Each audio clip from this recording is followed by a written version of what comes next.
Hello all, നമുക്കിന്ന് measures of dispersion എന്ന ടോപ്പിക്കിലെ ഇത്തിരി MCQs നോക്കാം. First question, which of the following is not a measure of dispersion? Range, mean deviation, standard deviation, mode. Answer is option D, mode. Mode is a measure of central tendency. Second question, which of the following is the relative measure of dispersion? Range, standard deviation, coefficient of variation, quartile deviation. Answer is option C, coefficient of variation. Range, standard deviation, quartile deviation absolute measures of dispersion. Third question, which is the crude measure of dispersion? Range, mean deviation, standard deviation, quartile deviation. Answer is option A, range. Which is the most powerful measure of dispersion? Mean deviation, standard deviation, coefficient of variation, quartile deviation. Answer is option B, standard deviation. Standard deviation is the most powerful and best measure of dispersion. Fifth question, formula for the coefficient of variation is, ഇവിടെ answer option B ആണ്. Coefficient of variation equal to standard deviation divided by mean into 100. Next question, mean deviation is minimum when deviations are taken from mean, median, mode 1. Answer is option B, median. If a constant value 20 is added to each observations in a set, then the variance is increased by 20, decreased by 20, increased by 10, unaltered. Answer is option D, unaltered. അതായത് നമ്മുടെ കയ്യിലൊരു data ഉണ്ട്. ആ ഡാറ്റയുടെ variance എന്ന് പറയുന്നത് X ആണെന്ന് കരുതുക. ആ ഡാറ്റയിലെ ഓരോ ഒബ്സർവേഷൻസിനോടും 20 ആഡ് ചെയ്യുമ്പോൾ നമുക്ക് വേറൊരു ഡാറ്റ കിട്ടും.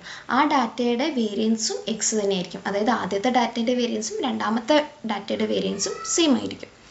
Eighth question, what type of measures of dispersion are used to compare two or more distributions? Absolute measures of dispersion, relative measures of dispersion, both A and B, none of the above. Answer is option B, relative measures of dispersion. Next question, which measure of dispersion ensures lowest degree of reliability? Mean deviation, standard deviation, range, quartile deviation. Answer is option C, range. Next question, which measure of dispersion is most affected by extreme values? Range, standard deviation, mean deviation, quartile deviation. Answer is option A, range.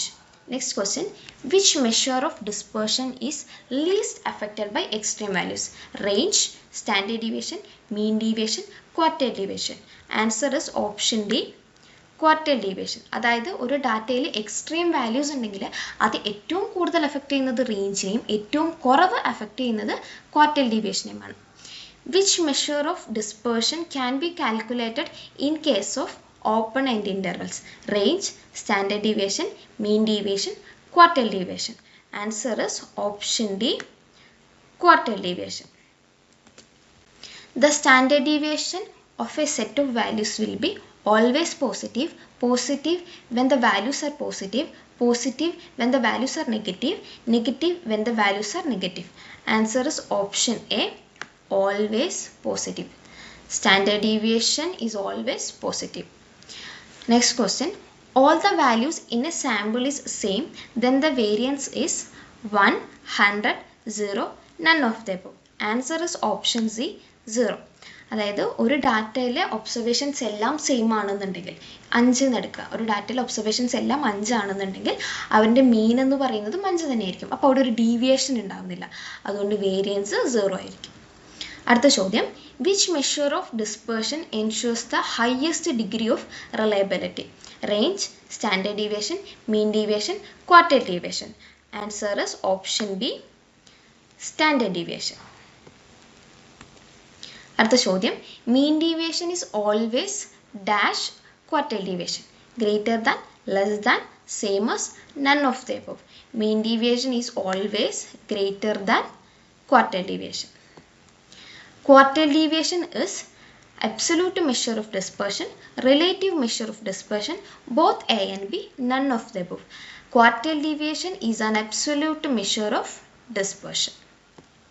അടുത്ത ചോദ്യം, standard deviation is independent of change of scale, change of origin, change of both scale and origin, none of the above. Answer is option B, change of origin. Standard deviation and variance are independent of change of origin but not scale. അടുത്ത ചോദ്യം, mean deviation can never be positive, negative, 0, 1. Answer is option B, negative. Formula for the coefficient of quartile deviation is, ഇവിടെ answer option C ആണ്. coefficient of quartile deviation equal to Q3 minus Q1 divided by Q3 plus Q1. അടുത്ത ചോദ്യം, the empirical relation between range and standard deviation is range equal to 6 times standard deviation, range equal to 3 times standard deviation, range equal to 2 times standard deviation, none of the above. Answer is option A, range equal to 6 times standard deviation. അടുത്ത ചോദ്യം, the average of sum of squares of the deviation about mean is mean deviation, standard deviation, variance, quartile deviation. Answer is option C, variance. Which of the following is an absolute measure of dispersion? Coefficient of variation, coefficient of range, mean deviation, median. Answer is option C, mean deviation. Coefficient of variation ഉം coefficient of range ഉം relative measures of dispersion ആണ്. Median is a measure of central tendency. അടുത്ത ചോദ്യം, if the values in a set are measured in centimeter, then unit of variance will be centimeter, centimeter square, centimeter cube, no unit. Answer is option B, centimeter square. അടുത്ത ചോദ്യം, if the smallest value in a set is 3 and its range is 7, then largest value is 10, 5, 4, 1. ഈ range എന്ന് പറയുന്നത് എന്താ, ഒരു ഡാറ്റയിലെ ഏറ്റവും ചെറിയ വാല്യൂയും ഏറ്റവും വലിയ വാല്യൂയും തമ്മിലുള്ള വ്യത്യാസമാണ്. അപ്പോൾ ഇവിടെ ഏറ്റവും ചെറിയ വാല്യൂ എന്ന് പറയുന്നത് 3 ആണ്, റേഞ്ച് എന്ന് പറയുന്നത് 7 ആണ്. അപ്പോൾ അവിടുത്തെ ലാർജസ്റ്റ് വാല്യൂ 3 + 7 10 ആണ്. അടുത്ത ചോദ്യം, the variance of first n natural number is n plus 1 by 2, n plus 1 by 12, n square minus 1 by 12, none of the above. Answer is option C, n square minus 1 by 12. അടുത്ത ചോദ്യം, the square of standard deviation is known as variance, mean deviation, quartile deviation, none of the above. Answer is option A, variance. 28ാമത്തെ ചോദ്യം, the ratio of quartile deviation to mean deviation is 3:2, 5:6, 5:7, none of the above. Answer is option B, 5:6. Next question, if each observation is multiplied by 3, then standard deviation of new observation is no change, 3 times of standard deviation of original observations, 1/3 of standard deviation of original observations, none of the above. Standard deviation is not independent of change of scale ആണ്. അതുകൊണ്ട് answer is option B, 3 times of standard deviation of original observations. അവസാനത്തെ ചോദ്യം, an empirical relation between range and mean deviation is 2 times range equal to 15 times mean deviation, 6 times range equal to 10 times mean deviation, 2 times range equal to 5 times mean deviation, none of the above. Answer is option A, 2 times range equal to 15 times mean deviation. അപ്പോൾ നമ്മൾ measures of dispersion എന്ന ടോപ്പിക്കിൽ ഇത്തിരി MCQs ആണ് discuss ചെയ്തത്. ഇത് നിങ്ങൾക്ക് informative ആയിട്ട് തോന്നുകയാണെങ്കിൽ നമ്മളുടെ ചാനൽ സബ്സ്ക്രൈബ് ചെയ്യാൻ മറക്കണ്ട, അതുപോലെ നിങ്ങളുടെ ഫ്രണ്ട്സിന് ഷെയർ ചെയ്യാനും. Okay, bye, thank U.